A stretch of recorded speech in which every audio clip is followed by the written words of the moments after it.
G'day guys, how are we going? Well, I've got 10 essential camping and four drive items. Now, I take these away on all of my camping trips. I'm sure you guys are probably going to add to it.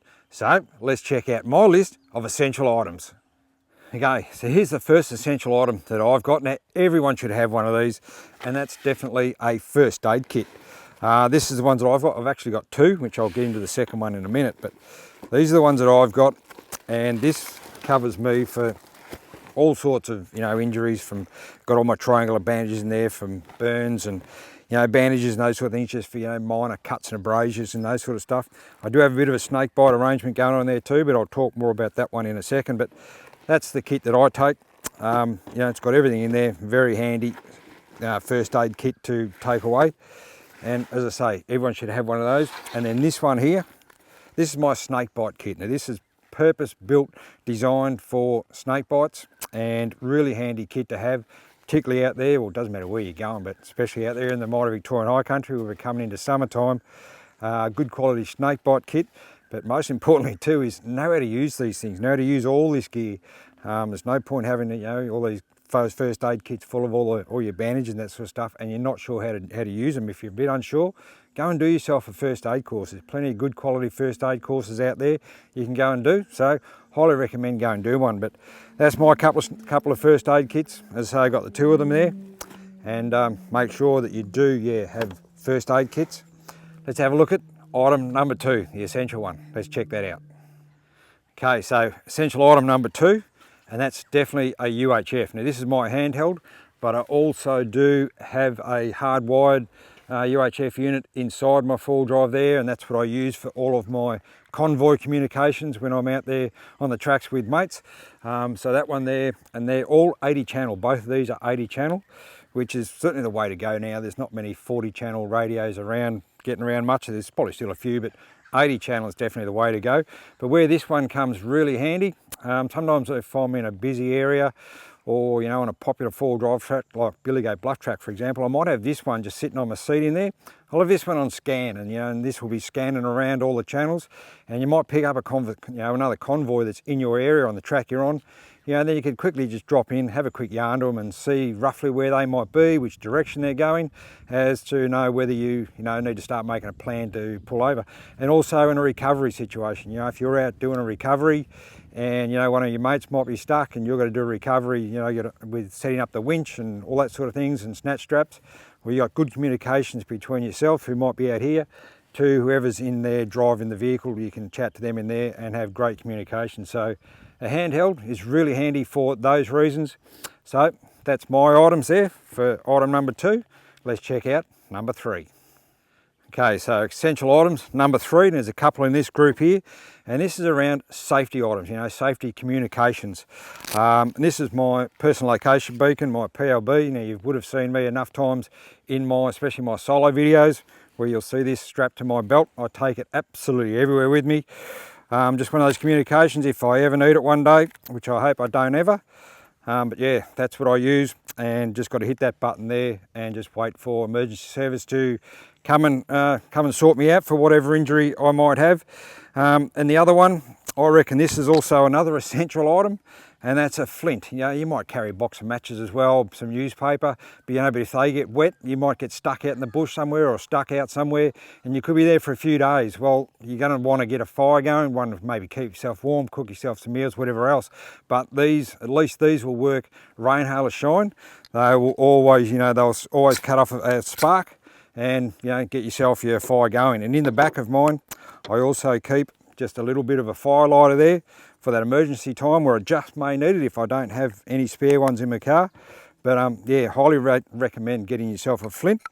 Again, they weigh nothing and take up very little room, so that's really good for getting some fires going. And then look, you might have a satellite phone or something like that, which I don't have, but one thing I do have now, and that's the new iPhone 14, and they do have a function on them now where when you're out of range, you can't call, but you can send a text.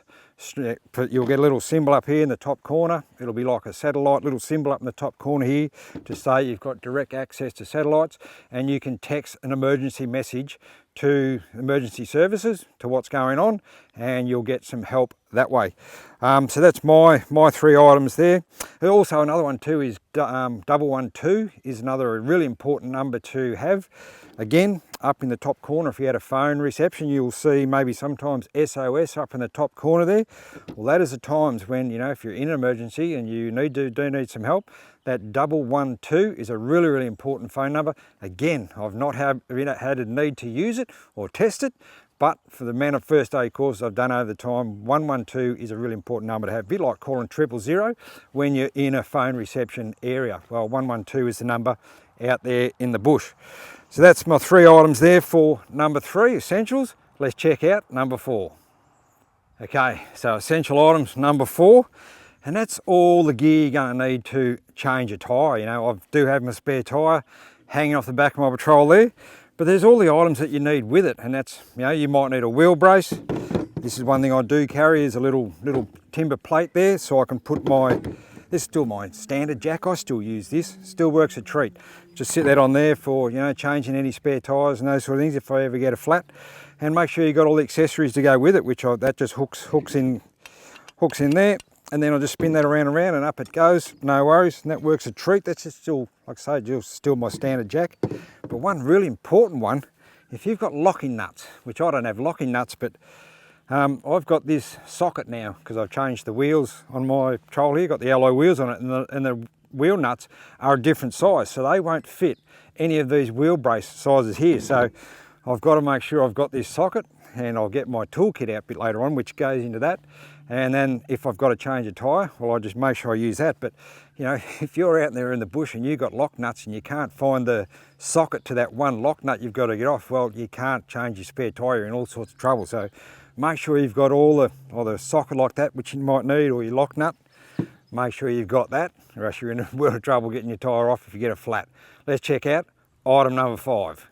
Okay, so item number 5 is my essential items that I take away on all my camping and 4-wheel-drive trips, and this is all my recovery gear. Now, before I get into winching stuff, you may not have a winch on the front of your 4-wheel drive, but as a bare minimum, you need at least a snatch strap, you know, to get yourself out, or hopefully you're going to be with some mates, you know, to go away with. If you get stuck, you're going to at least need a snatch strap. But the thing with a snatch strap, I mean, if you're out there on your own, they're pretty much useless because you can't recover yourself with a snatch strap really. So you need another vehicle. That's the only thing if you do go out there by yourself, you do need some other vehicles to get you out if you do get stuck. And the other thing too is with recovery gear, make sure you've got front and rear rated recovery points, which I do have on my vehicle here, because, you know, you might go out just with some mates with no winch, and you might get stuck, and they've got to find somewhere to put a strap on the front of your snatch strap on the front of your 4-wheel drive to get you out. And if you've got no rated recovery points, well, how are they going to recover you? And then same with the other end, you know, you might be out again with some mates, and one of your mates might get stuck, and he's got all the recovery points on the front of his 4-wheel drive, but then you might not have a recovery point on the back of yours. So how are you going to recover? So recovery points are really important on your 4-wheel drive as part of all of this gear, because you can't pretty much use it without it.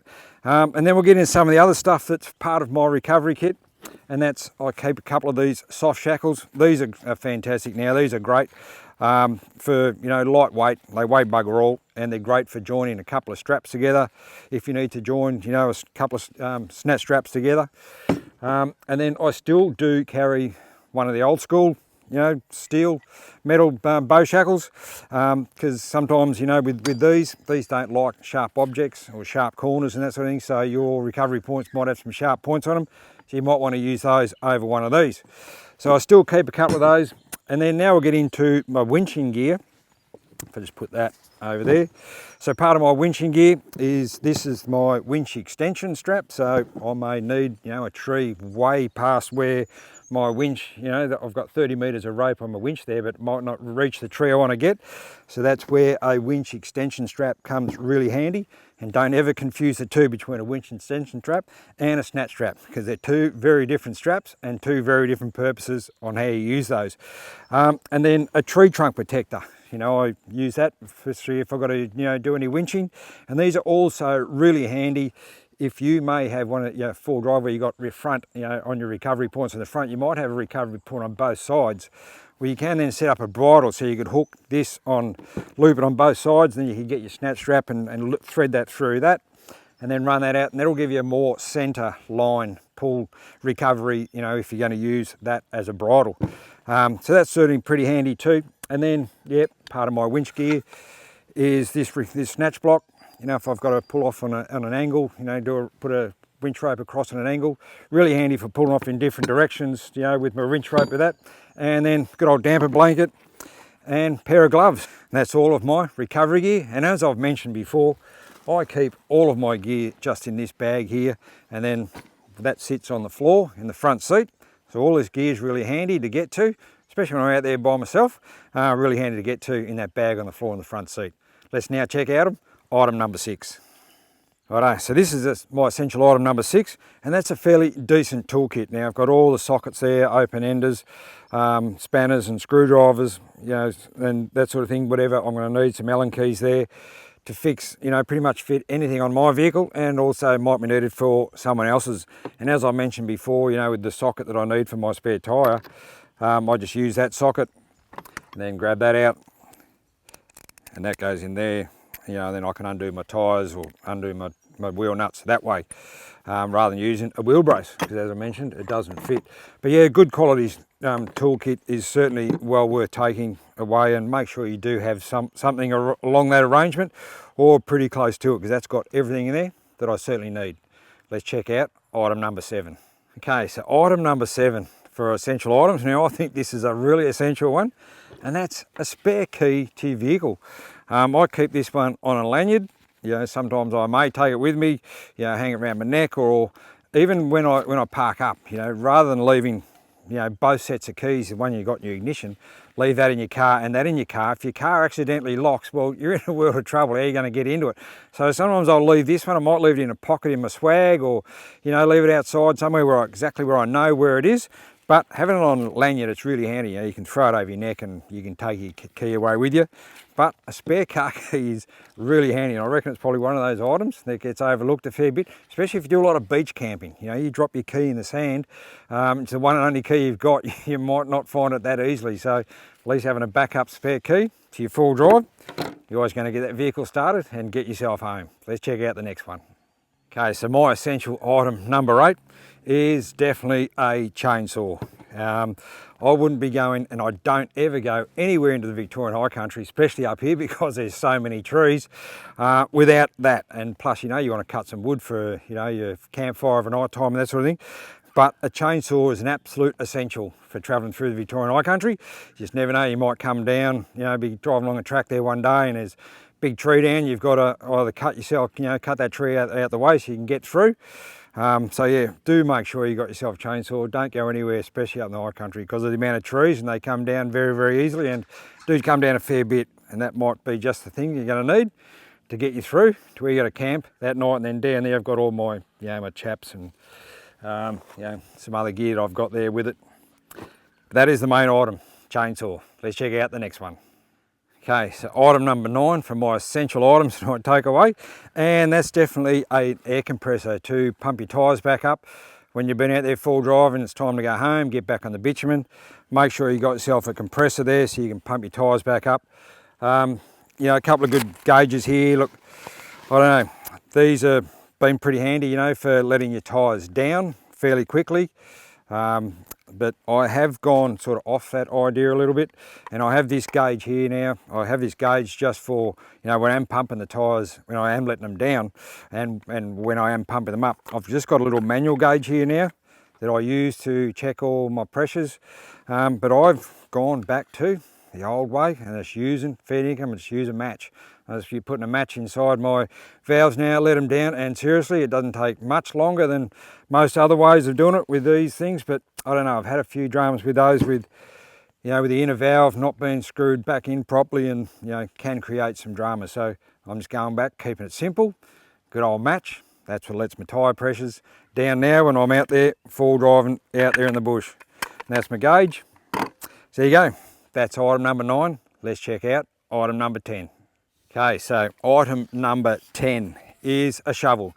and a long handled shovel. Not necessarily a short handled shovel's not necessarily a good idea, but the big advantage with a long handled shovel, especially if you do a lot of beach driving, enables you to get underneath your full drive there to dig yourself out, or you get bogged somewhere up here in the high country like that. Long handled shovel's really handy. And also the other couple of big applications for having a shovel. One, dig your fire pit out when you get to camp. You might need to dig it a bit deeper than what it is when you get there. And the other big one is when you go out in the bush to go to the toilet, make sure you take one of those and dig a hole and do what you do, and then cover it back up again. So get yourself a shovel, absolutely essential item. So there you go, guys. That's my 10 essential items that I take away camping and full driving on every single of my full drive trips. What are you guys going to add to it? I'll be pretty keen to see what extra items you've got above my list here. Thanks very much for watching, guys. Catch you on the next one. Hooroo.